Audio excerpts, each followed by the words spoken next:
These are the 1.3 graphing lines notes.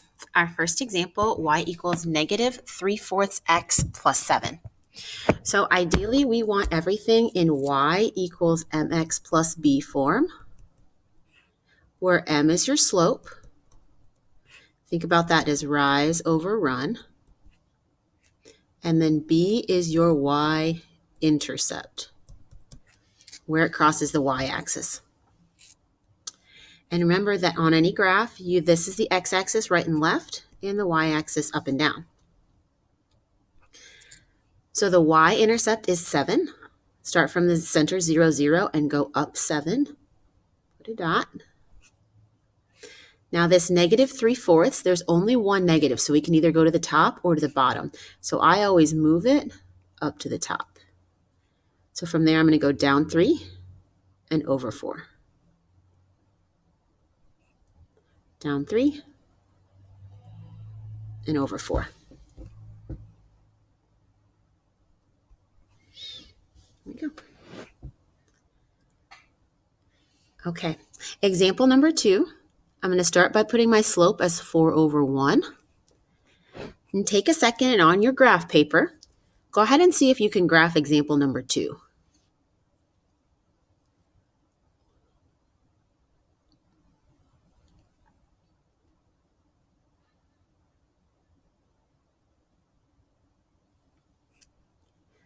You should have gone down 5 for your y-intercept. And then your slope of 4 over 1 means you would have gone up 4 and over 1. Up 4 and over 1. And you could do as many dots as you want. And if you need to, you can always go the opposite direction, down 4 and left 1, backwards 1. And you can see that kind of creates that same straight line.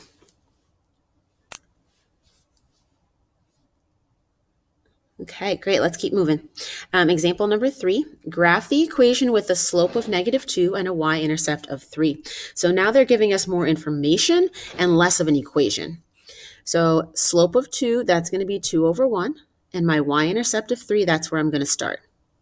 I'm going to give you guys 15 seconds to see if you can graph that line.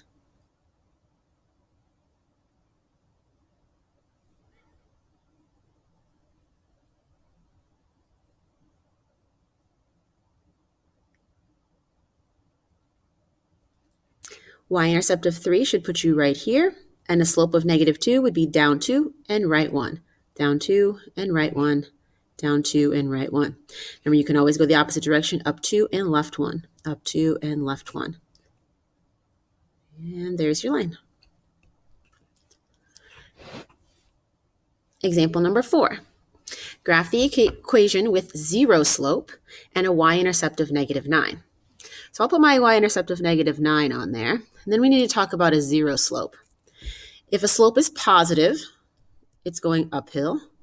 If it's negative, it's going downhill. So if it's 0, what's right between uphill and downhill would be flat. So anytime you have a slope of 0, it is a flat line, horizontal line, straight across.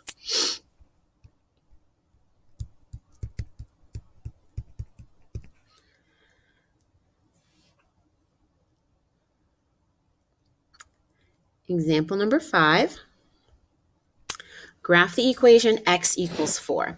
So notice on this one, in example 5 and 6, you have an x without a y and a y without an x. Those are going to be your special cases. So it's a little bit different. It doesn't have anything to do with the slope and the y-intercept. You're going to go to the x-axis here, because you have x. You're going to go to 4, and you're going to draw the line through that axis. Just like that. Technically, that has a slope of undefined.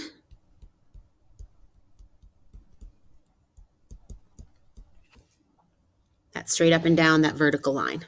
All right, so for example number 6, your y-axis is the one that up and down. Y points to the sky.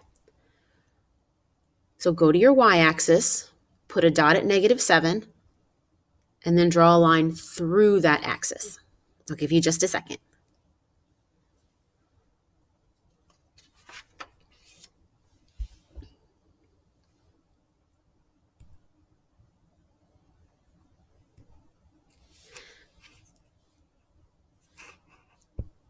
All right, so you should have gone down to -7 here on the y-axis, and then draw a line through it. And remember those horizontal lines, that has a slope of 0. Now, it didn't ask us about the slope, but just to kind of connect things back to what we've already learned. Okay, on the other side, what about things that aren't set up in slope-intercept form? So last week, we actually worked with these, solving for y, solving for a variable. And remember, that means we need to get the y by itself.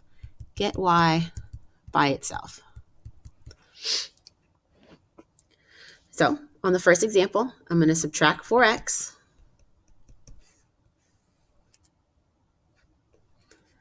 Bring down 2y. If you remember your last step, go ahead and do it. And because I want it in the form y equals mx plus b, it's good to make sure that we divide the 2 out individually instead of doing it as one big division.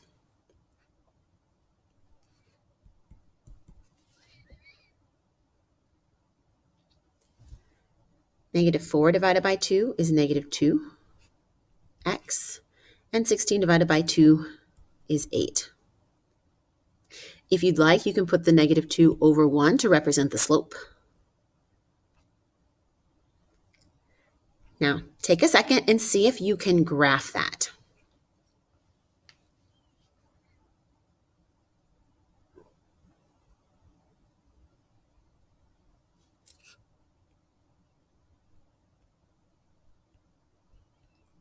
Your line should look something like this, starting at 8 and then going down to over 1, down to forward 1, down to forward 1. Notice how I have a downhill slope to represent my negative slope. Okay, for the next one, I have 3x minus 4y equals -12.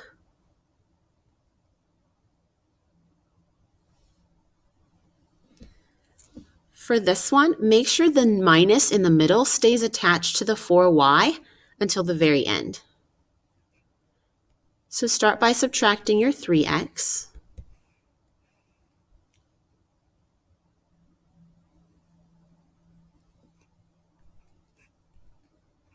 Bring down your minus 4y, which now looks like a -4y. And then at the very end, you can divide out that -4. We have a lot of negatives here, so be careful as you cancel. Anytime you're dividing two negatives, they do cancel out. So keep that in mind as you simplify the rest of it.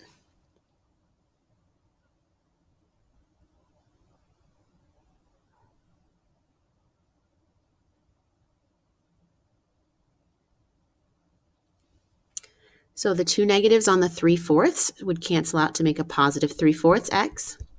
And the two negatives on the 12 and the 4 would make it a positive 3. That's the equation I need to graph. See if you can graph that.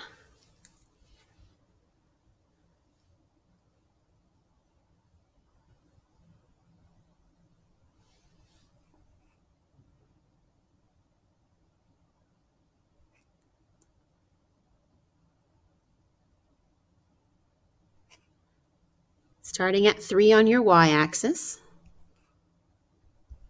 you would go up to the 3, and then up 3 and forward 4. Up 3, forward 4. You can continue the line the other direction by going down 3 and backwards 4. Notice you still get that same pattern.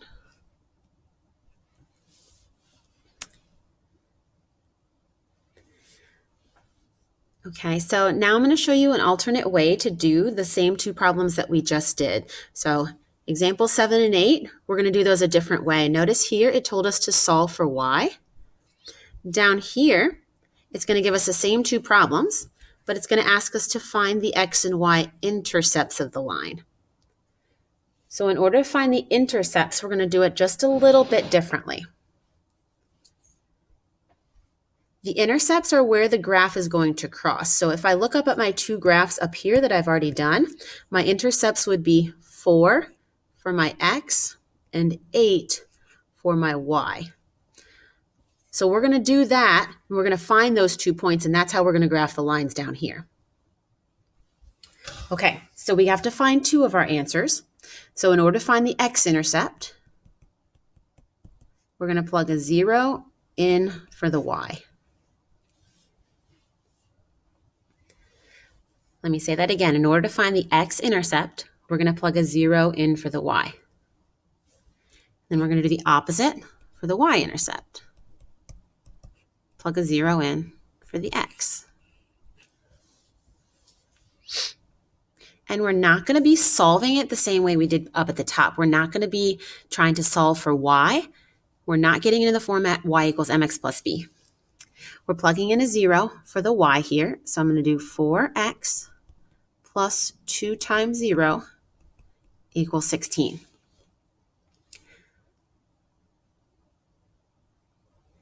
When I multiply 2 by 0, I get 0. So I'm going to just get rid of that because I don't need to add 0 to things, which gives me 4x equals 16. Divide by 4.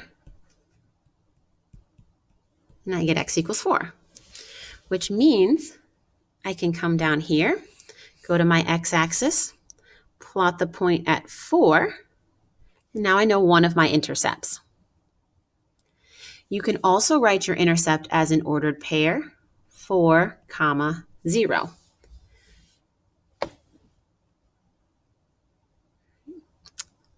Let's do the same thing for the y-intercept. See if you can give it a try. Plug in 0 for the x and see what answer you get.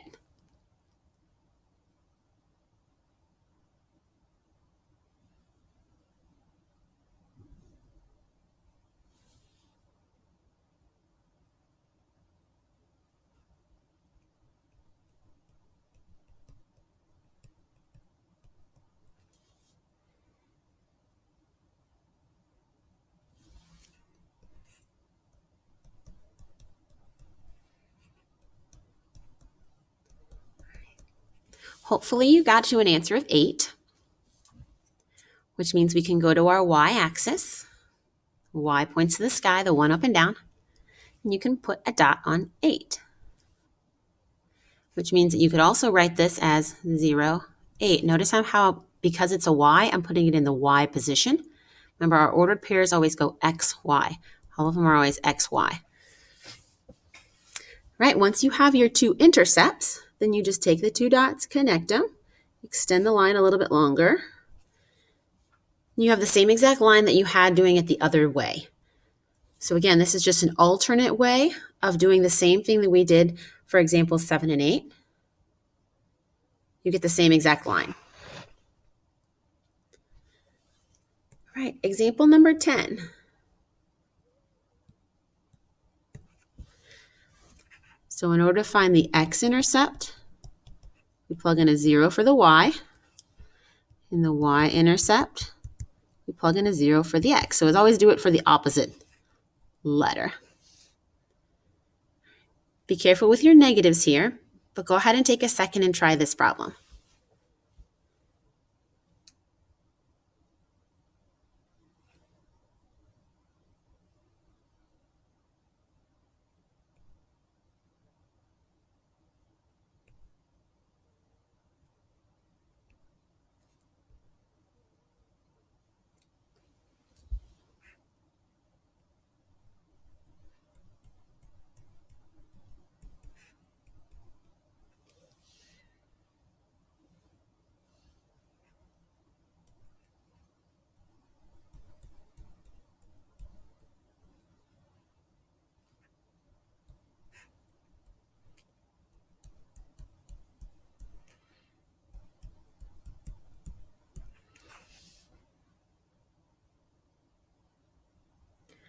For the x-intercept, you should have gotten an answer of x equals -4, which you could also write as an ordered pair, -4, 0.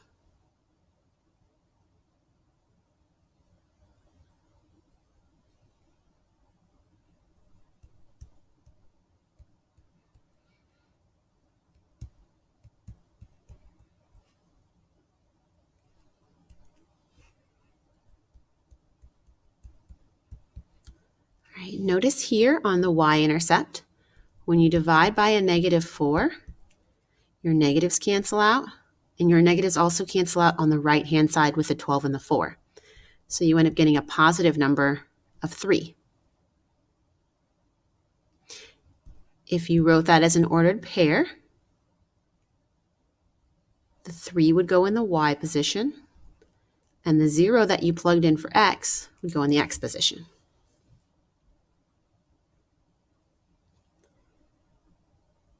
See if you can graph that line using the intercepts.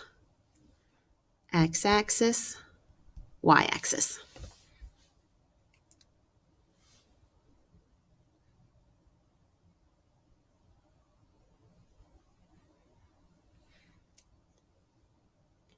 X is -4 would be over here on the left. Y is 3 would be right here. You draw your line through those 2 points. Okay, so that's it for today. Really good job. If you have any questions, feel free to ask me in class or send me an email. Thanks, guys.